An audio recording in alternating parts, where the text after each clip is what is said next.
Hey, how should we get by today financially? My husband had invited me to a fancy Chinese restaurant, and it was while we were dining there. I heard the voice of our eldest son's wife when as I stepped out of the room to head to the restroom. They couldn't possibly afford to dine at such a place, so I was curious how they managed to get in. Just as I reached out for the door to return to the room, I was stunned by their conversation. I'm afraid this might mean you won't be able to see your son and his wife for a while. I immediately reported the conversation of our eldest son and his wife to my husband and the restaurant staff, and we decided to take action. When his wife asked for a final confirmation, both Michael and I nodded firmly. It's no trouble at all. We'd appreciate your cooperation. And so, our counterattack against our eldest son and his wife began. My name is Lisa Johnson. With my husband Michael, we are an 80-year-old couple enjoying a comfortable and leisurely retirement. Michael and I share a hobby, gateball, which we enjoy together. There are days when I spend time alone, with Michael playing chess with friends and me enjoying conversations with the barista at my favorite cafe. We were spending our days quite leisurely. We have a son. His name is David. He must be around 50 years old by now. He was happily married to his wife, Sarah, and they led a content life. Sarah was a homemaker, and they didn't have any children. Having kids would just eat up all our time together. I still want to enjoy our peaceful moments, just the two of us. David would say, wrapping his arm around Sarah. To David, Sarah seemed like his soulmate, and he was utterly smitten with her. Initially, I found their affection for each other endearing, and I could understand their desire for alone time. But the next words from Sarah made both Michael and me stiffen. We could always adopt if we really wanted to, without me having to go through the pain of childbirth. I'm not really keen on the idea of wanting kids that badly. Sarah said this with a laugh, and I was taken aback. I couldn't comprehend how David could laugh along with her. Maybe these two weren't quite right in the head. Since then, we hadn't been very close with David and his wife. It felt like getting more involved might only worsen our relationship. But perhaps the slight distance between us was a good thing, as we never faced any in-law issues. Life was smooth, with no troubles, and it seemed like time would just peacefully continue to flow. I was almost forgetting about the whole incident while lost in such carefree thoughts. The event happened when I was out shopping at the supermarket. I felt a gaze on me and turned around to see several neighbors whispering to each other while looking in my direction. Hello, everyone. Out for shopping? Curious, I approached them to start a conversation, but for some reason, they greeted me awkwardly, as if they were uncomfortable. If I had to put it into words, it felt like I was being avoided. It was so blatant that I immediately sensed they were avoiding me. Why, though? The answer was simple. Because I had coffee with them yesterday. Who would have thought that things would change so drastically from one day to the next? I wondered if I had done something wrong and stood there, lost in thought, for a while. Suddenly, a man's loud voice shouting in anger echoed from the direction of the cash registers throughout the store. So, how are you going to take responsibility for this? The loud shouting of the man made me tense up, and the gazes of those around me shifted towards the commotion. What had been a store filled with cheerful conversations up until moments ago suddenly fell into an eerie silence, an abnormal shift in atmosphere. The only sounds echoing through the store were the continuing shouts of the angry man and the apologies of a cashier. We'll replace it right away. Please wait just a moment. That's not what I want, don't you get it? I'm saying lower the price. Faced with such unreasonable demands, I turned towards the cash register, incredulous. And then, the person I saw made me doubt my own eyes for a moment. David. Incredibly, it was David who was raising his voice. As soon as I caught sight of him, I rushed over to him. Noticing me, David turned around and greeted me with a carefree smile, raising his hand in hello. Hey, Mom. Are you shopping? His demeanor had changed completely from the shouting to a friendly smile.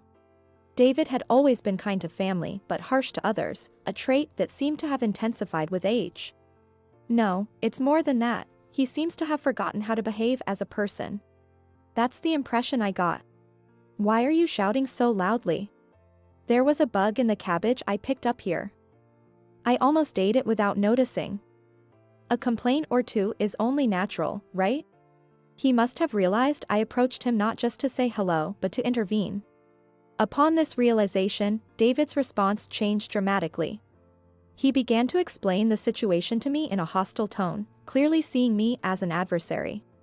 His attitude was so overbearing, I was taken aback that he was my own son. Bugs, so what? Just get it replaced, right? All this fuss over a piece of cabbage. Aren't you embarrassed? Why should I be the one getting scolded? It's this supermarket's fault, right? They say they'll replace it. But I'm so shocked I feel sick just looking at cabbage now. It's not just about replacing it. The more I tried to intervene, the more David escalated the situation. While I felt the painful sting of embarrassed gazes, David seemed to relish the attention, continuing to shout as if he wanted more. He was probably trying to make a scene to pressure the store into compensating him more. If this commotion continues, it could easily turn into a matter for the police. Thinking this, I handed the cabbage to a cashier and left my empty shopping basket with them, then forcibly dragged David out of the supermarket. Mom. What the heck? That's my line. What about you, making such a scene over a cabbage? You're out of your mind. Although I managed to get David outside, calming him down was nearly impossible given his agitated state. And I, too, was furious, ashamed of how my son had turned out. A full-blown argument between adults right in front of the supermarket. Naturally, it drew the attention of passers-by, as one would expect. My anger didn't subside, and the argument with David continued. What's the big deal about finding a bug in the cabbage anyway? It's a sign of freshness. Are you insane? Fine, from now on, you eat cabbage with bugs in it every day. How long do you plan on keeping up this ridiculous childish argument? Attracted by the commotion, Sarah, who must have been waiting in the car, showed up. Seeing her, David and I stopped arguing, and he ran over to his wife, grinning sheepishly. Sorry, Sarah, did I keep you waiting? This was the first time I felt disgusted by David doting on his wife. After what had just happened, my opinion of David had plummeted.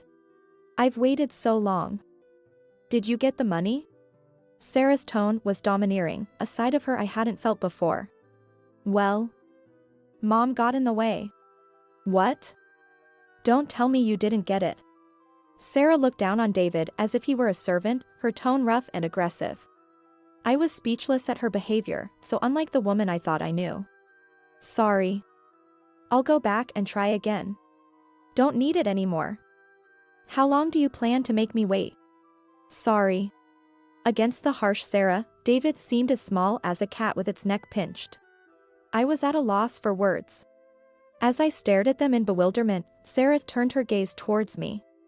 It's been a while, Lisa. Seems like you've caused us some trouble. Sarah's tone was cold and irritated as she addressed me. I couldn't grasp the meaning of her words and instinctively asked her to repeat them. This seemed to irritate her even further, as she turned expressionless and cast a cold, disdainful glance my way. Could you please refrain from meddling in our affairs from now on? It's quite a nuisance when we're trying to make a living. Trouble? You mean, that complaint earlier was. Just as I was about to continue, Sarah emitted an intimidating aura that silenced me mid-sentence. Feeling the fear akin to being glared at by a wild beast, I involuntarily choked on my words. I've told you, haven't I? Please, no more interference. Whatever happens afterward is not our concern. With those threatening words, Sarah left with a subdued David in tow. Left behind, I could only stand alone in the parking lot, watching David's car drive away. Could it be that complaint was deliberate? As I watched them drive off, I reflected on my last exchange with Sarah. Causing trouble, our livelihood depends on it. This could mean they are deliberately making complaints to swindle money. And then, there's Sarah's attitude and tone. What on earth? I was pondering this, but I would soon learn the answer. The day after the altercation with David and Sarah, a close neighbor came to visit our home. And they appeared quite distressed, with a change in their complexion. What's wrong? You seem so rushed. Lisa, it's terrible, your daughter-in-law, she was arguing with my husband. This neighbor was Jessica, the wife of the owner of my regular cafe. Feeling awkward about encountering the neighbors at the supermarket, I had been avoiding the place, but it seems David and Sarah showed up there. Apparently, they had caused a scene similar to the previous day, angering the cafe owner. David recorded the confrontation, and Sarah incited the owner, leading to a near-explosive situation. I hurriedly called Michael and went with Jessica to her cafe. Look, Lisa's here with her husband.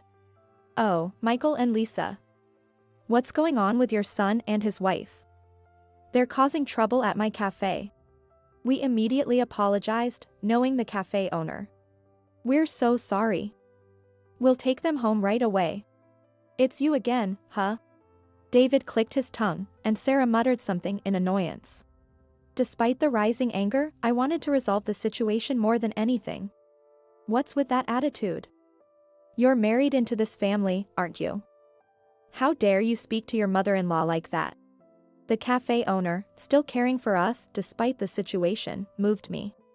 But it seemed to annoy Sarah even more. I married David, not anyone else.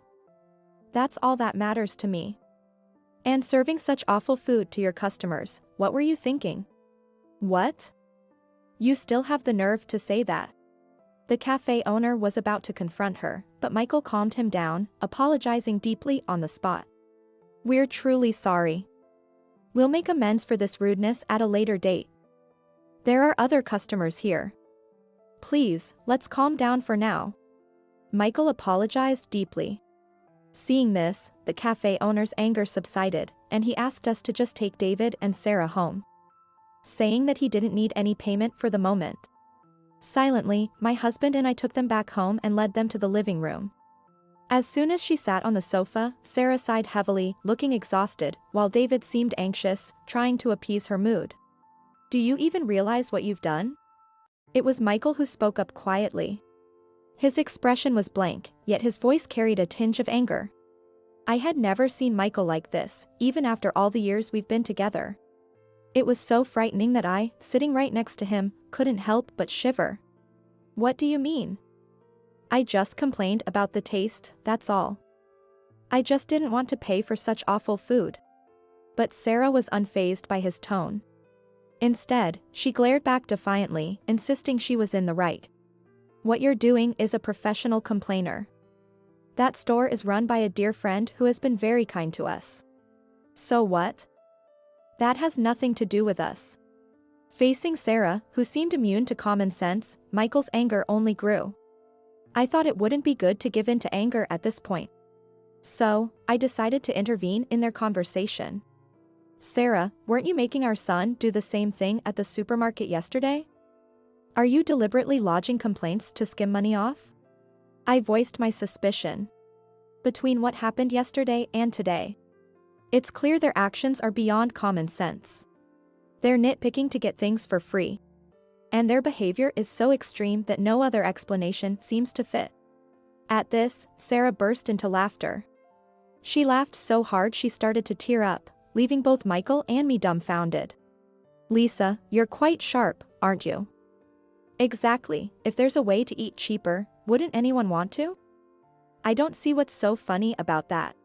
Despite having her motives guessed, Sarah continued to laugh, showing no sign of being upset or confused. It was maddening.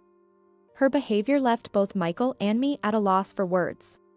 Paying full price for food is just ridiculous when there are cheaper ways. I don't understand why everyone doesn't do it. Are you sane? Don't you realize that's practically criminal? You say criminal, but you know, most places don't want to make a big deal and tarnish their reputation. So they hardly ever call the police. They usually just give in to our demands to keep things quiet. You're insane. Your way of thinking is just not right. Even Michael, who had been silent, was taken aback by her remarks. Sarah continued, almost mocking him. Maybe I am crazy. But I've been doing things like this since I was young, so it's nothing new to me. It was then revealed that she used to be the leader of a ladies' gang. She shared her life story with us. I grew up in an orphanage and never knew my parents. By the time I realized it, I was part of a gang, and this kind of life was normal for me. So I don't see it as wrong. David, who seemed to idolize Sarah for her strong-willed nature, was eager to do anything she wanted. I like strong women like Sarah. I'll do anything she wants. David, you. Watching David speak adoringly of Sarah, I was filled with regret that my child had grown up to be this kind of adult. If you keep pestering us, I won't show any mercy, even to you, my in-laws. Consider this a final warning. With that, Sarah stood up, and David followed her out. I tried to hold them back, saying the conversation wasn't over, but my words fell on deaf ears. Michael and I could only stand there, watching their backs as they left. Attempts to contact David afterward, through phone calls or visits, were met with rejection. Our calls were blocked, and we became estranged. Following that incident, we, as a couple, started receiving cold stares from our neighbors. In a small town, rumors spread quickly, and being ignored or having our greetings unreturned became the norm. The whispers of passers-by made me paranoid, thinking they might be talking about me. We even went to apologize to the cafe we had troubled, only to be told not to come back as long as we were associated with David and Sarah. I was overwhelmed with frustration, and that night, I cried myself to sleep. Suppressing my voice, I cried, overwhelmed by the desire to just disappear because of the pain. Mentally exhausted, I ended up spending the next few days confined to bed. Fearful of even stepping outside, Michael took care of all the household chores for me. One day, Michael suggested we go out for a change of scenery. A friend who runs a Chinese restaurant said he'd love for you to come. This restaurant, run by Michael's friend, was exclusive and usually didn't welcome walk-ins. Hearing about my condition, they had insisted on inviting us over. You've been so down, wouldn't it be nice to eat something delicious and cheer up? Michael said, gently patting my back, his kindness making him all the more dear to me. Grateful for having married him, I accepted the dinner invitation. My face had grown thin from days of barely eating. I tried to hide it with makeup, but Michael saw through my forced smiles, telling me I didn't need to pretend. With a heart full of wishes I knew wouldn't come true, we headed to the restaurant. Upon arrival, we were warmly greeted by Brian and Stephanie. Welcome, I've been waiting for you. It's been a while. We're in your care today. Lisa, please make yourself comfortable. The Chinese cuisine our young chefs prepare is exceptional. Stephanie said, her gentle demeanor and Brian's solid presence providing a sense of relief. Smiling weakly, I nodded in response to their kind words. Concerned for my weakened state, Stephanie took my hand and supported me as she guided us through the restaurant. The interior, meticulously cleaned, radiated a sense of cleanliness. Welcome. We've been waiting for you. The one who greeted us with those words was the head chef, Alex. His energy was so uplifting that it almost overwhelmed my despondent spirit with its vigor. I'll put my best effort into today's dishes. Alex's cooking is truly exceptional. Please, relax and enjoy your meal. The one who offered that comforting smile was the server, Evelyn. Her gentle smile soothed my heart, and a natural smile found its way back to my face. It was while we were being treated to delicious Chinese cuisine that I almost began to forget about David and his wife's troubles. Hey, how should we get by today financially? On my way to the restroom, I happened to hear a familiar voice coming from one of the private rooms. In a store known to my parents? That might be risky. What are you scared of? It's no different from the places we usually go to. Still, I mean, since when did you become such a wimp? I get so annoyed seeing men without any backbone. I immediately recognized it was David and Sarah from the tone and words. How did they manage to get into this restaurant? It was just as I reached out to touch the door of the room, intending to listen closer. Hearing the content of the conversation, the color drained from my face. And just then, I nearly collapsed on the spot. Ma'am? Are you all right? Do you feel unwell? Alex was there to explain the dishes. Unable to explain my situation, I simply expressed my desire to return to our room.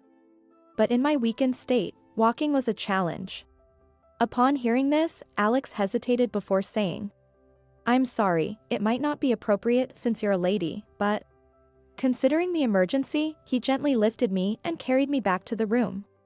Upon being hurriedly brought to the room, I found Michael, Stephanie, and Brian already gathered inside. Stephanie rushed to my side in surprise and concern as Alex and I arrived, breathless. Alex gently set me down in a chair and joined us inside, ensuring our conversation remained private. What happened to you? Are you all right? My body is fine. But you? It's serious. David and his wife. David. What happened? Seeing my pale face, Michael calmly offered me some tea to help me relax. After taking a sip of tea and calming my nerves with a deep breath, I explained the conversation I had overheard outside the room and the situation. Actually, a couple by the name of Johnson did come in today. What? I remembered that we had brought David and his wife to this restaurant when they got married. At that time, Brian had made a membership card for them, knowing they were our children. So, that's how they managed to come here for a meal. I'm sorry. It's all because I did something unnecessary. Why are you apologizing, Brian? We are the ones who should be sorry. What should we do now? It would be bad if they start causing trouble inside the restaurant. As we all worried about the situation, Alex came up with a suggestion. How about this? We were hesitant to accept his proposal. But that would be too much to ask of you, Alex. Don't worry about it. If I can help you out, this is the least I can do. Alex's hearty laugh and reassuring demeanor brought a smile to our faces, despite the situation.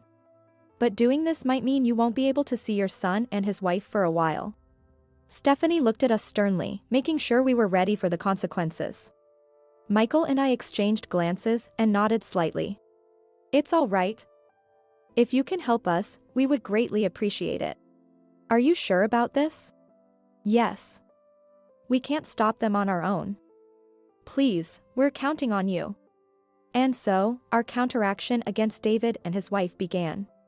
Hey, call the manager over here.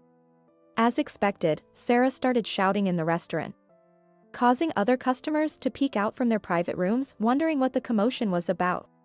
I'm the head chef, Alex, but what seems to be the problem? Alex rushed over to ask David and his wife what had happened. There's a hair in the soup we were served. How are you going to make this right? We're paying good money here, so take responsibility. Sarah, as usual, began complaining. The surrounding customers murmured among themselves, and the staff expressed their concern. A hair, you say? Alex, however, remained composed and addressed the situation firmly. Upon inspecting the soup with the alleged hair, he noticed something odd. This hair doesn't belong to any of our staff. David and Sarah looked nervously at Alex as he calmly analyzed the situation. The surrounding customers became increasingly interested, and everyone in the restaurant turned their attention to the exchange between David, Sarah, and Alex. What do you mean by that? We don't have any staff with dyed hair, and certainly no one with hair this long. What are you saying? Sarah was flustered by Alex's keen observation. But then David began to make excuses, trying to defend their actions. Are you accusing us, the customers? Of course not. However, if this was intentionally placed by a customer, that would be a serious issue, wouldn't it? Show us proof that we did it before you start making accusations. If proof is found, then it's all right to speak up, correct? Hearing the conversation, the wife appeared, followed by Brian, making their presence known. Despite the firm stance taken by everyone, David looked around nervously, taken aback by their unwavering demeanor. What you're doing is a clear crime, you know? Wouldn't it be wise to realize your place before making a bigger scene? What? You guys, is this how you treat your customers at a high-end restaurant? You're not customers or anything of the sort. Michael retorted, not backing down from David and Sarah's persistent defiance. Upon recognizing the familiar voices, David and Sarah turned to face us, their expressions puzzled. You two again? Why are you here? That's our line. This place belongs to our dear friends. Enough with the disgraceful behavior. Disgraceful? There was a hair in the food. This is a legitimate complaint. You're barking up the wrong tree. We know you intentionally put the hair in there. I pointed to the ceiling, indicating something. On the ceiling, there was a black, round device installed. What's that supposed to be? You don't know? That's a security camera. So what? As I informed Sarah in a manner that seemed to look down on her ignorance, she displayed her anger openly. Even as she glared at me defiantly, it seemed she had yet to grasp the significance of the camera's presence. It was David who first understood the situation. Wait, that means? Why are you suddenly looking so pale? Looks like David realizes what a security camera means. So what? Sarah was visibly frustrated by the slow unraveling of the situation. Seeing is believing. Believing it was better to show than tell, Michael opened the door and pointed to the ceiling. There was a security camera installed there. That camera can cover 360 degrees, capturing everything around it. Even Sarah had to acknowledge the implication. Her face turned pale as she opened and closed her mouth like a fish out of water. If you're still not convinced, we can have that hair DNA tested or whatever. We're prepared to take this to the very end. Brian added to the pressure with a wide grin, threatening them further. Then, the sound of sirens approached from outside. What? Looks like your ride is here. My ride? Sarah reacted with a pale face to my words. With a cold smile, I replied. It's time to say goodbye to you two for a while. What do you mean? Before the bewildered David and Sarah, the police appeared. They began questioning them, surrounded by officers. Are you the ones who have been causing a disturbance and trying to press charges unjustly? Disturbance. Those people. They've been making baseless complaints to get free meals. I interrupted David's attempt at an excuse, explaining the situation to the officers. David and Sarah resisted, but the officer warned that further resistance could worsen their situation, quieting them down. For now, let's discuss this at the police station. Shall we go together? That's absurd. We haven't done anything wrong. Give it up. The police already know everything. We've told them about your false testimonies and attempts to frame this restaurant. All the despicable things you've done up until now will also be addressed. Make sure to tell them everything. That's the situation. We'll take our time to listen to everything you have to say, no matter how many hours it takes. Shall we go? The officer's face, smiling amiably as he spoke, carried an underlying sense of intimidation. Even the usually volatile Sarah had no choice but to calm down. Then, we'll take them with us. Thank you very much. Michael and I expressed our gratitude to the polite officers. As David and Sarah were escorted away, a round of applause erupted from within the restaurant. That was awesome. Alex, great acting. I was worried it might be too obvious. We could only feel thankful for the warmth and camaraderie of the regular customers, who shared their thoughts with laughter. Alex, Stephanie, Brian, thank you so much. Not at all. If this brings you peace of mind, it's our greatest pleasure. It turned out just as Alex predicted. If it's something that type would do, you can usually guess. Laughing, Alex was someone neither Michael nor I could thank enough. Back then, Alex made a suggestion.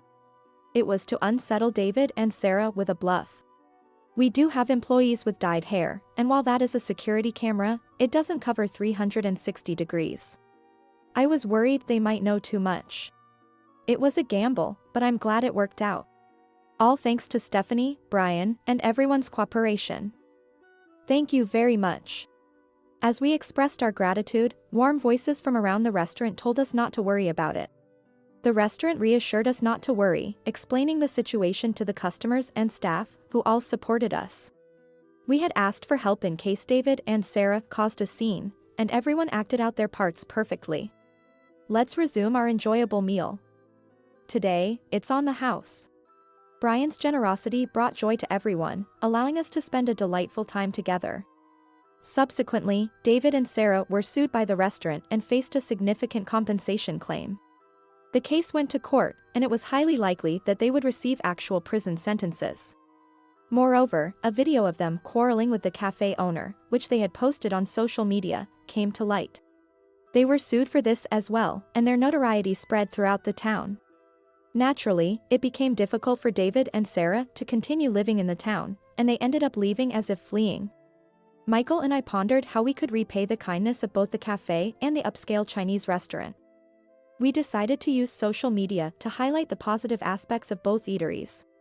With the help of a friend skilled in social media, both places flourished due to our efforts.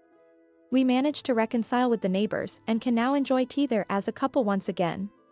We've completely cut ties with David and Sarah, and at over 80 years old, Michael and I are living happily.